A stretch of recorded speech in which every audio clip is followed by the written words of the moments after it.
नमस्ते, म डाक्टर लक्ष्मण भण्डारी। हाल म निदान अस्पताल पुल्चोक प्राली साथै आरोग्य प्रतिष्ठानमा मेडिकल अधिकृतको रूपमा कार्यरत एक चिकित्सक हुँ। आज म यस कोरोना भाइरस र यसमा भएका पछिल्ला विकासहरूको बारेमा संक्षिप्तमा केही कुरा जानकारी गराउन हजुरहरूको अगाडि आएको छु। सर्वप्रथम त विश्वलाई नै यस महामारीले अत्यन्त गम्भीर अवस्थामा धकेलिरहेको यो परिप्रेक्ष्यमा कोरोना भाइरससँग सबै जुधिरहेको तथ्य हामी सामु उजागर नै छ।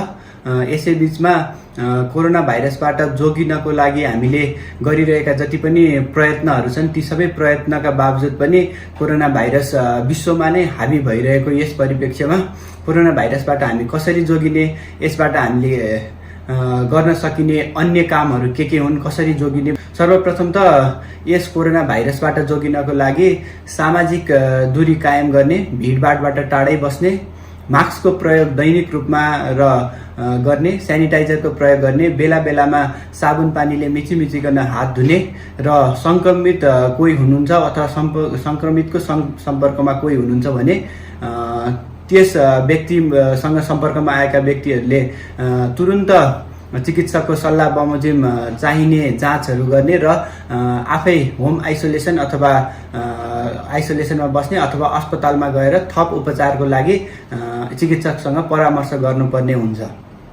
साथै अहिले यस विषम परिस्थितिमा कोरोना भाइरससँग लडिरहँदा अग्रपंक्तिमा बसेर काम गर्दै गरेका चिकित्सक, नर्स, स्वास्थ्यकर्मी र अन्य प्यारामेडिक्स जति पनि हुनुहुन्छ र यस क्षेत्रमा सम्बन्धित अन्य व्यक्तित्वहरू जति पनि हुनुहुन्छ उहाँहरू आफ्नो घर, आफ्नो परिवार, आफ्नो बालबच्चा केही नभनिकन बिरामीको सेवामा रातो दिन खटिरहनु भएको कुरा यहाँहरू सबैलाई अवगत नै छ। तर पनि यस्तो अवस्थामा पनि हाम्रो जस्तो विकासोन्मुख देशमा यस्तो किसिमको डाक्टर, नर्स र प्यारामेडिक्स जति पनि हुनुहुन्छ उहाँहरूलाई प्रोत्साहन दिनुको साटो उहाँहरूलाई अझै बढी हतोत्साहित बनाउने, उहाँहरूको कार्यक्षमता, उहाँहरूले गरेको कामप्रति सन्तोष नजनाउने र साथै टोल समाजमा बसिरहनु भएका जति पनि डाक्टर, नर्सहरू हुनुहुन्छ उहाँहरूको घरमा गएर घेराउ गर्ने, उहाँहरूलाई घेराबन्दी गर्ने र विभिन्न किसिमको मानसिक तनाव दिने जस्तो क्रियाकलाप भइरहेको छ। यो क्रियाकलापप्रति म निकै नै निन्दा गर्न चाहन्छु र सम्बन्धित जति पनि निकाय छन् उहाँहरूको ध्यानाकर्षण होस् भन्ने कुरामा विशेष जोड दिन चाहन्छु। उदाहरणको लागि अब एउटा बुझ्नुपर्ने कुरा त के छ भन्दाखेरि नेपालले कोरोना भाइरस जसरी चीनमा सबैभन्दा पहिला चीनको वुहानमा सुरु भयो, त्यसपछि पहिलो केस नेपालमा देखिएको थियो। त्यस पछाडि अहिलेसम्म 5 महिना समय पाउँदाखेरि पनि नेपालको जति पनि तयारी छ सरकार पक्षबाट त्यो एकदमै फितलो भएको देखिन्छ। साथै यस कोरोना भाइरसलाई चाहिँ एउटा सामान्य किसिमको संक्रमण हो भन्ने किसिमले जति पनि अफवाह फैलाइएको छ त्यो कुरामा कोही पनि सहमत नहुनको लागि साथै यस भाइरसलाई अलि सिरियस रूपमा अथवा अलि जटिल किसिमको हो भन्ने हिसाबले सबैजना सचेत भएर अगाडि बढ्नुपर्ने देखिन्छ। उदाहरणको लागि तपाईहरू आफै हेर्नुहोस्, इटाली जस्तो विकसित देश, अमेरिका जस्तो विकसित देशले पनि यस भाइरसलाई सुरुको अवस्थामा निकै नै सामान्य रूपमा लिनाले अहिले कस्तो भयावह स्थिति आएको छ। उनीहरूसँग मानव स्रोत साधन नभएको होइन, उनीहरूसँग भेन्टिलेटर हस्पिटल्सहरू नभएको होइन, तर पनि एउटा निश्चित समयमा आफ्नो क्षमताले भ्याउने भन्दा धेरै संक्रमितहरू भयो भने कुनै पनि देशको काबुभन्दा धेरै बाहिर जान सक्दछ। र अहिलेसम्मको हाम्रो देशको तयारीले हेर्ने हो भने धेरै नै फितलो तयारी त छँदैछ र त्यसको परिणाम आज हामीले भोगिरहेका छौँ। लकडाउन गरे तापनि दिनदिनै 800, 900, 1000 केसेसहरू हुने, 5, 7, 10 जनाको दिनमा मृत्यु हुने, साथसाथै उपत्यकामा मात्रै 100, 150, 200, 300 जनाको संक्रमण दर दैनिक रूपमा देखिएको छ। र यो लकडाउन मात्रै आफैमा एउटा सोल्युसन हुँदै होइन, लकडाउनका साथसाथै यो लकडाउनका बीचमा आफूले गर्नुपर्ने तयारी कति छन्, आफ्नो कमजोरी कहाँ छ भन्ने कुरा सबै पक्षले आत्मआलोचना गर्ने र गर्न सकिने जति पनि क्रियाकलापहरू छन् त्यसलाई द्रुत गतिमा अगाडि बढाएर तयारीलाई चुस्त दुरुस्त बनाउन सकियो भने मात्रै अबको दिनमा र भोलिको दिनमा जति पनि जोखिमहरू छन् त्यो जोखिमलाई हामीले न्यूनीकरण गर्न सक्दछौँ। होइन भने हाम्रो पनि हालत अमेरिका, ब्राजिल र इटाली जस्तो हुँदैन भन्ने कुरामा कसैले पनि दावा गर्न सक्ने अवस्था छैन र मलाई डर छ कि भोलिको दिनमा हामीले पनि त्यो अवस्था भोग्नु नपरोस्। हाम्रो देशवासी, हाम्रो जति पनि जनताहरू हुनुहुन्छ अथवा जति पनि संक्रमितहरू हुनुहुन्छ र भोलि संक्रमणको जोखिममा जति पनि हुनुहुन्छ उहाँहरू कहिले पनि यो दिन देख्नु नपरोस् भन्ने कुरा म विशेष जोड दिन चाहन्छु।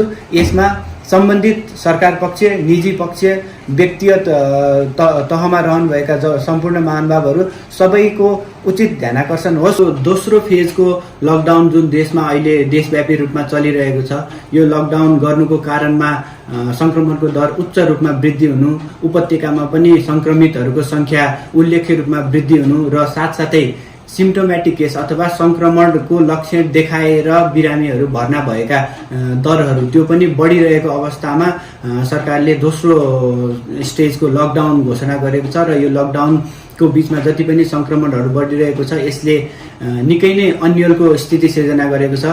सबै व्यवसायहरू ठप्प छन्, पसलहरू सबै बन्द छन्, साथसाथै सम्पूर्ण धेरै व्यक्तिहरूको रोजगारीहरू गुमेको अवस्था छ। यो अवस्थामा हामीले आफैलाई संयम राखेर र धैर्य धारण गर्दै र सकारात्मक सोचका साथ अगाडि बढ्ने हो भने निश्चय पनि यसले राम्रो नतिजा दिनेछ भन्ने कुरामा म विश्वास गर्दछु। साथै अहिलेको अवस्थामा यो जुन कोरोना संक्रमण सुरुवातदेखि अहिलेसम्मको समय लगभग 6 महिना हाराहारी भइसकेको छ।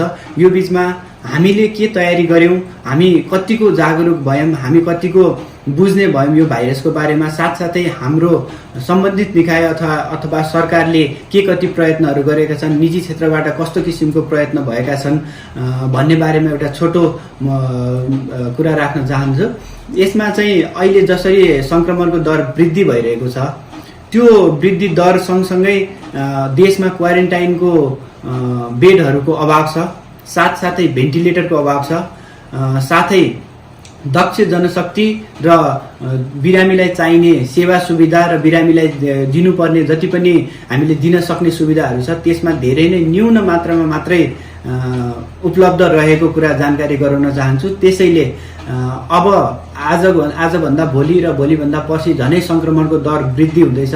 यो वृद्धि सँगसँगै बिरामीहरूलाई अस्पतालको खाँचो, बिरामीहरूलाई डाक्टर नर्सको खाँचो र प्यारामेडिक्सको खाँचो हुने देखिन्छ।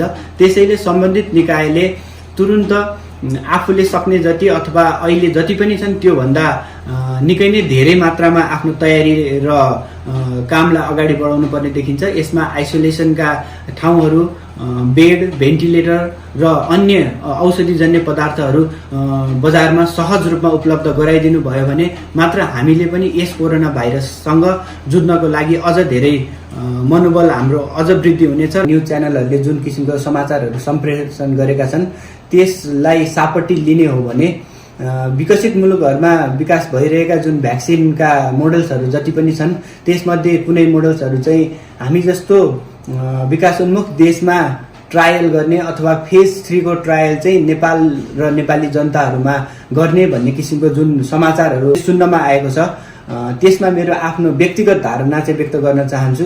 यद्यपि यो कुनै एक आधिकारिक धारणा त होइन।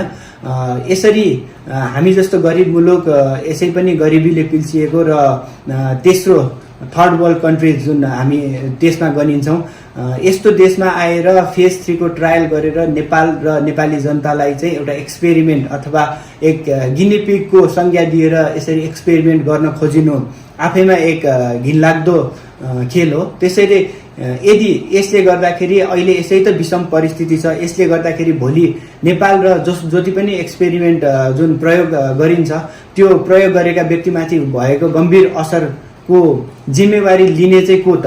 यदि यस्तो हो भने यो कुरालाई चाहिँ सहर्ष हामी सबैले यो कुरालाई डटेर अगाडि आउन दिनु हुँदैन। साथसाथै यो कुरालाई चाहिँ हामीले निरुत्साहन गर्नुपर्दछ भन्ने मेरो व्यक्तिगत धारणा हो। फेज 3 को ट्रायल यदि गरिने हो भने पनि जो भोलुन्टियर हुनुहुन्छ, जो चाहिँ गर्न चाहनुहुन्छ र अरू ठाउँमा गर्नुहुन्छ भने त्यो उहाँहरूको आफ्नो व्यक्तिगत कुरा हो। तर हामीहरूको देशमा चाहिँ गरिबीका कारणले अथवा अन्य केही कारणले गर्दाखेरि अथवा राजनीतिक कारणले गर्दाखेरि यस्तो किसिमको प्रयोग चाहिँ नेपालमा नगरियोस् भन्ने मेरो धारणा छ र सम्पूर्ण अन्य व्यक्तिहरूलाई पनि म यो विनम्र आग्रह गर्न चाहन्छु यस्तो किसिमको क्रियाकलाप चाहिँ नगरियोस्। साथै यस कोरोना भाइरसबाट अहिलेसम्म विश्वमा के कति उपचारका पद्धतिहरू छन्, के अहिले हामीले प्रयोगमा ल्याएका छौँ र यो कोरोना भाइरस अब कसरी नियन्त्रण होला भन्ने बारेमा मैले जानेका र मैले बुझेका कुराहरू राख्न चाहन्छु हजुरहरूको सामु। सर्वप्रथम त यस कोरोना भाइरस यो प्रकृतिबाटै उत्पत्ति भएर आएको एक किसिमको जटिल भाइरस हो र यो जुन रूपमा वृद्धि भइरहेको छ, जुन रूपमा यसले सङ्क्रमण फैलाइरहेको छ, यसको पनि आफ्नै एउटा प्राकृतिक कोर्स हुन्छ। मेरो विचारमा यसले पनि अबको वर्ष दिन अथवा 2 वर्षसम्म आफ्नो प्रभाव जमाइराख्छ र बिस्तारै यो प्रकृतिबाट बिस्तारै निर्मूल हुन्छ भन्ने कुरामा म विश्वास राख्दछु। साथै अहिले बजारमा आएका जति पनि उपचार पद्धतिहरू छन् त्यसमा जुन हामी डेक्सामिथासोन, अक्सिजन, साथसाथै रेमडेसिभिर र प्लाज्मा थेरापीहरू जति पनि छ, त्यो बाहेक हामी अहिले अर्को एउटा विषम परिस्थितिमा पनि हामी अहिले एउटा महत्त्वपूर्ण घडीमा छौँ। त्यो भनेको हामी यस कोरोना भाइरस विरुद्ध भ्याक्सिन विकास गर्ने क्रममा छौँ। यसको कार्यहरू विकसित मुलुकहरूमा द्रुत गतिमा भइरहेको छ र सबै मुलुकहरूले भ्याक्सिन बनाउनको लागि आफ्नो कार्यहरू द्रुत गतिमा अगाडि बढाइरहेका छन्। त्यसैले यदि भ्याक्सिन बनेको खण्डमा भ्याक्सिन पनि हामी जस्तो मुलुकमा हामीहरूको पहुँचमा आउनको लागि निकै समय लाग्दछ। त्यसैले भ्याक्सिन बन्छ र सबै कुरा एकैचोटि सामान्य हुन्छ भन्ने कुरामा पनि तपाईँहरूले त्यति धेरै विश्वास नराख्दा हुन्छ। हामी जस्तो मुलुकमा आइपुग्दा र हाम्रो पहुँचसम्म आइपुग्नु पनि यो एउटा चुनौतीको विषय छ। त्यसैले सकारात्मक सोचका साथ भ्याक्सिनको विकास गर्न सकियो भने साथसाथै सङ्क्रमितहरूलाई पनि अहिले भइरहेका उपचार पद्धति जति पनि छन् त्यो उपचार पद्धतिबाट उपचार गर्न सकियो भने साथसाथै यसको आफ्नो एउटा प्राकृतिक कोर्स जुन छ, त्यो प्राकृतिक कोर्सलाई जुन समय यसले लिन्छ त्यो समय लिँदै पनि कोरोना भाइरस चाहिँ बिस्तारै वर्ष दिन 2 वर्षमा हामीहरूको नियन्त्रणमा आउनेछ भन्ने कुरामा म विश्वास राख्दछु। यस अवस्थामा कोरोनालाई हामीले कसरी लिने, यसबाट हामी कतिसम्म सतर्क हुने र यसबाट जोगाउनको लागि हामीले के कदमहरू चाल्ने भन्ने बारेमा एउटा सानो स्वास्थ्य सुझावहरू दिन चाहन्छु। अब घरमा यदि कसैलाई सङ्क्रमण भएको खण्डमा उसलाई घरमै आइसोलेसनमा राख्ने र छुट्टै उसको उपचारको लागि थप सहयोगहरू गर्ने र उसको दिनानुदिन उपचार गर्नको लागि मेडिकल अटेन्सन जति पनि चाहिनेछ त्यो कुराहरूको प्रबन्ध मिलाउनु पर्ने जरुरी देखिन्छ। साथै घरमा जति पनि घरमा वृद्ध जो हुनुहुन्छ अथवा दीर्घ रोग जस्तै मधुमेह, उच्च रक्तचाप र अङ्ग प्रत्यारोपण गरेका जति पनि बिरामीहरू हुनुहुन्छ उहाँहरूलाई कसरी हामी यस भाइरसबाट जोगाउन सक्दछौँ भन्दाखेरि सुरुमा त घरमा उहाँहरूसँग बस्दाखेरि अथवा सम्पर्कमा जाँदाखेरि एउटा सामाजिक दूरी कायम गर्नु पर्यो। आफूहरूले कुराकानी गर्ने क्रममा उहाँहरूसँग मास्कको प्रयोग गर्नु पर्यो। उहाँहरूलाई सेनिटाइजरको प्रयोग साथसाथै हात धुने बानीहरू नियमित रूपमा गराउनु पर्यो र उहाँहरूको नियमित रूपमा स्वास्थ्य परीक्षण पनि गराउनु पर्ने जरुरी देखिन्छ। साथै कोरोनालाई हामीले हलुका रूपमा पनि लिनु भएन, किनभने यसले सङ्क्रमणको दर निकै नै द्रुत गतिमा फैलाइरहेको छ। साथै यसलाई हामीले त्यति ठुलो गहन विषयको रूपमा लिएर आफैलाई मानसिक तनाव पर्ने किसिमको कार्य पनि गर्नु भएन। त्यसैले यो विषम परिस्थितिमा संयमता अपनाएर र साथै सावधानीपूर्ण तरिकाले आफ्नो रहन सहन र आनी बानीमा परिवर्तन लिएर आउने हो भने निश्चय पनि हामीले यस कोरोना भाइरस माथि काबु पाउनेछौँ र यसलाई हामीले नियन्त्रण गर्न सक्षम हुनेछौँ भन्ने कुरामा म दृढ विश्वास गर्दछु। अन्तिममा म के भन्न चाहन्छु भने यस कोरोना भाइरसले निम्त्याएको अवस्थाले गर्दाखेरि सम्पूर्ण व्यापार व्यवसायहरू ठप्प भएका छन्। सबै मानिसहरू घरमा बस्नको लागि बाध्य हुनुभएको छ।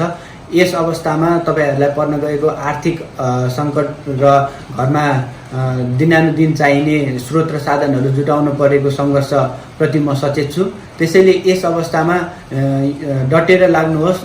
यस्तो बेलामा सकारात्मक सोचका साथ अगाडि बढ्नुहोस्। घरमा यत्तिकै प्यासिभ भएर बस्नुको साटो व्यायाम गर्नुहोस्, योगा गर्नुहोस् र सकारात्मक सोच गरेर केही सृजनशील कामहरू गर्न सकिन्छ भने त्यस कामप्रति अगाडि बढ्नुहोस्। निश्चय नै हामीले सकारात्मक सोचका साथ अगाडि बढ्ने हो र यस भाइरससँग जुझ्नको लागि तपाईँहरू सबैले सहकार्य गर्ने हो।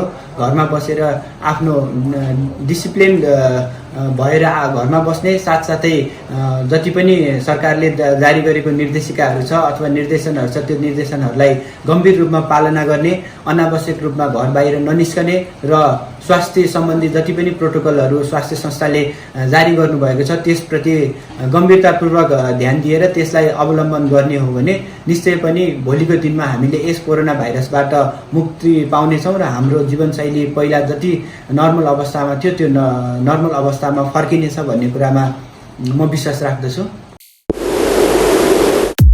You're watching Reveal Online TV.